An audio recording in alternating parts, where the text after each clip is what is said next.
Hey there guys, and welcome to the next video on the channel. So today we are going to be learning how to go back to school in style. And school's not that far around the corner. I think I have like 2.5 more weeks, which I'm not too excited about, but it's almost here, so we'll get ready. And we're pretty much going to be decking out notebooks, binders, clipboards, comp books, you name it. And all we need is a simple roll of duct tape.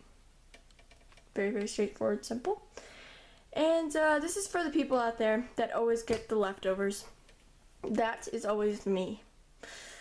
Usually what happens is I'll be like, Daddy, can we please go and get school supplies today? I'll be like, yeah, sure, whatever.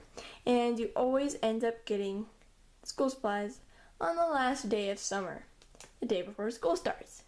Yep, and all that's left is this ugly green notebook that looks like it's been used for 3 years. And this absolutely hideous black binder. Now, this would be okay if you were a guy. But if you're not a guy and you're a girl, this is terrible. And yes, this is what I had to go to school with last year. It was just, horrendous. Another thing that happens to me a lot, and I'm sure it happens to all you out there, is you see this awesome, way cool folder that you just need to have. And you're like, Mom, please buy it for me. And then there's this ugly, simple folder, and it's cheaper, and guess which one you're going to be getting? The cheaper one. So all this happens to all of us out there. I don't know if it happens to all of us, but it happens to most people. At least it happens to me. And all this can be done wine-free, and you can get that ugly binder, you can get that ugly folder.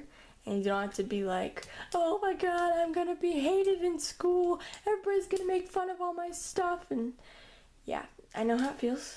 And we're going to be fixing that today. So let's get on with it. And the first thing we're going to be decking out is that plain, simple binder that you can find pretty much anywhere. And it's cheap for your parents. And it's probably left over. So if you go to the store on the last day before summer ends, then you could probably pick up one of these, and that's what we're going to be needing. It's going to need a clear front, so just make sure yours has a clear fronted pocket, and that is pretty much all you need. So it turned from this into this with a simple roll of duct tape and a little elbow grease. So without further ado, let's get on to the tutorial. So the materials you are going to be needing are scissors, X-Acto knife, ruler, and 2 to 3 colors of duct tape. So the entire sheet is going to be 9 by 11 inches. And keep in mind you don't need an X-Acto knife, but it'll definitely help you out if you are thinking about making a bunch of these. Especially what happened to me is I'd make them and all my friends would want one, so you might prepare for that, which is not a bad thing.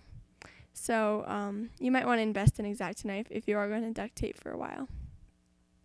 So I'm just taking 9-inch pieces of one color and then folding that in half. And then the other piece you're going to want to do 11 inches. I messed up pretty bad. The white pieces are supposed to be 11 inches, but I made them 9 inches because, I'm not that smart. It's my first time making this weave. So again, one color will be 9 inches and the other color will be 11. Then you're going to want to cut them exactly in half. And if it's a little messed up, just go ahead and scrap that piece. It's only 9 inches of duct tape. So you want them to be pretty perfect or else the weave will look off. So just cut those in half right now. And I recommend a ruler if you're going to do it with scissors too. But if you're doing it with an X-Acto knife, definitely use a ruler. So just cut out all those pieces now. Now we're actually going to lay the back piece on, and it's going to be 9 by 11 inches. So I just use gray for the back side because you're never really going to see the back side. So just trimming that up right now. And this is actually what you're going to stick your strips on to. This just allows the weave to be able to be very straight, and it kind of makes sure it doesn't move around. This is kind of the way I like to weave. I'm not sure if anybody else does it this way. I'm sure people do, but it's kind of the way that I figured out how to do. So, and you want to leave about 1/4 of an inch sticky at the bottom as well, so you can put a nice trim on it. So just stick all those on right now. And make sure they're nice and even. This way is a lot harder than just a normal weave, but I think in the end it'll work out better. So there you go, all my pieces are on there. Now we're going to start weaving. So I was actually following Duct Tape in Action's tutorial, which is a really great tutorial, and the whole time, so I was following that. So sometimes I'll kind of pause and look at my iPod, so sorry about that. So for this method, you just peel up all the pieces of tape. It can kind of get to be a pain in the butt, but in the long run, I think it's probably better for you, especially for beginners, because sometimes the weave doesn't turn out that great, especially if it's your first time weaving. So I think it takes a lot more time, but I think in the long run it turns out. So now just making sure it's nice and straight, and again you want to leave 1/4 of an inch so you can put that nice border on.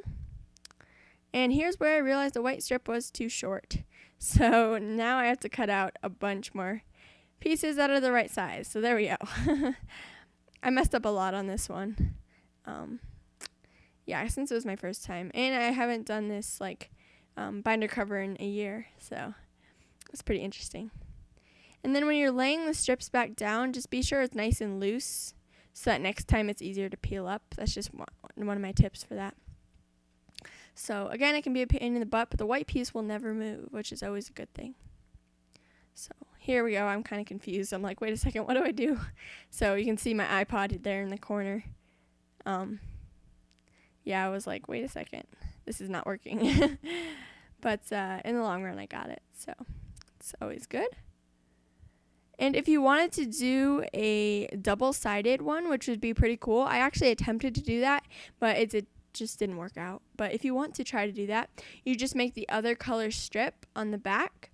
So you'd put like pink on the back of the white and let's say purple on the back of the blue. So then it could be on the other side. So you'd have to use the gray piece. You'd have to make it clear. If that makes any sense at all, probably doesn't. But if you wanted to make it reversible, then that's what you could do. Is just make the other side of the strips a different color. And then you're going to want to make the gray piece clear. So I'm just weaving it right now. And you can kind of start to see that zigzag pattern take shape. I really wanted to try this weave, and I probably should have tried it on a wallet before I tried it actually on a huge binder cover, because I did mess up a lot, but that's okay. So just sticking that on right now. Making sure it's nice and straight and flush against the other piece. And that's the nice part about this method, is that you can make sure it's nice and flush. Alrighty. There we go. And I would not suggest this tutorial for beginners. If you are a first-time duct taper, then I would not suggest doing this, because you could probably get really, really frustrated. I got really frustrated, and I've been duct taping for about 3 years now. So if you want to try this, by all means, go right ahead. I greatly encourage you to. But if it's your first time, I might start with something simpler before I go to something like this. But if you want to try it, go right ahead, because it's definitely really, really cool in the long run. So again, I am following Duct Tape in Action's tutorial on how to do this really cool zigzag weave. So I'll leave that in the description box below if you want to check that out, because I'm not doing a very good job explaining it. I'm just kind of explaining how I like to weave things in the strip behind it, or the piece behind it.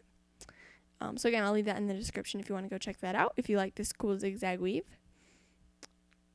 So almost coming to an end here. I'll kind of skip a little bit and just skip ahead a little bit, because I'm sure you guys don't want to see me do the whole thing. Just to get the general idea, hear what I'm doing. It'd be pretty boring. It'd be a really long video too. So there we go. Now we have it all finished up. So now I just trim the edges off, and now we're going to actually put that nice border around it. So I decided to use white for the border, and you could use blue or whatever colors you're using. So I just stuck that border on there, and then you wrap it onto the back side, and just trimming up the edges here. And this one actually didn't turn out too straight in my opinion. One side's a lot thicker than the other, but it's just for me, so it doesn't really matter. But if you want it to be nice and straight, you can make sure that it looks pretty good. The problem is with that is you can't really peel it up after you stick down the trim, which is kind of a bummer, but yeah, because it's sticky, so it doesn't really want to peel up. Now that we have that border on here, I'm just going to trim up the back side here, and then we're pretty much coming to an end of this tutorial. I hope you guys liked that one. This one's pretty cool to make. It's a little bit more difficult, but they're really, really cool. And definitely something really, really fun that you can make out of duct tape. It takes some skill, takes some hard work, but hopefully that you guys will be able to do this. This is more on the advanced side of what I'm going to be showing you today. You're like, oh my god, I cannot do that. Well, I have come up with a way that you don't have to do that, still make your binder look cool. So I have prepared this really cool little portrait thing, and this is pretty much all you gotta do is line up the tape. So buy a roll of tape that can line up. And if you don't know what that means, then just kind of search around YouTube. But this is what the tape looks like all lined up. So all you have to do is line up the tape. Super simple. And then all you have to do is, this one's just double backed. You can do this, or you can just stick it right onto the binder. But here's all you have to do. Just make a big one of these that will fit the binder and just slip it in so it'll cover up this whole thing. It's really fashionable, really great way to deck out your binder without too much work, without too much trouble, especially if you only have like 48 hours before you go back to school, which sometimes happened to me, so I had to just cover it with duct tape. So that is a really simple way to deck out your binder, and it really doesn't take that much skill or that much work. So there's another option that you can do. So that is going to conclude our how to deck out your binder with duct tape. Now you can do this way, or you can do the more simple method. Even a simpler method, just take a duct tape sheet and place it in there. Voila. Very cool, very cool. They actually fit pretty perfectly in the binders, so you can go ahead and buy these at any Walmart and you just peel and stick. Or you can just slip this whole thing in there. So that's another way, just another easy, simple way. And that is going to conclude this part 1 of how to go back to school in style. Now, I'm really sorry I wasn't able to add the other clips on. I do have a how to deck out your comp book and how to deck out your folder, which is in the intro, and I didn't give it to you guys. I'm really sorry. Just the video was like 20 minutes long, so I decided to break it into 2 parts. So hopefully that'll be coming later tonight. I really don't want to upload it too late. This is really when I have the most time. So sorry about that. It'll be coming tomorrow morning or tonight, and that will be cool. So this is how to deck out your binder, part 1. This is part 1, and this is how to deck out your binder. So I hope you guys enjoyed. Again, please give it a big fat like if you liked it. Like this video, please, please, please. It really means a lot to me. And comment down below if this helped or if you liked it. Yeah, and make sure you hit that subscribe button right up there to see more awesome videos like this. And I would absolutely love if you guys make one of these, or you do something different with your binder, which is cool. Just leave it down below as a video response. I would absolutely love to see it. And yeah, so again, thanks for watching. Sorry about the late upload again, but yeah, part 1 is now complete. Bye guys.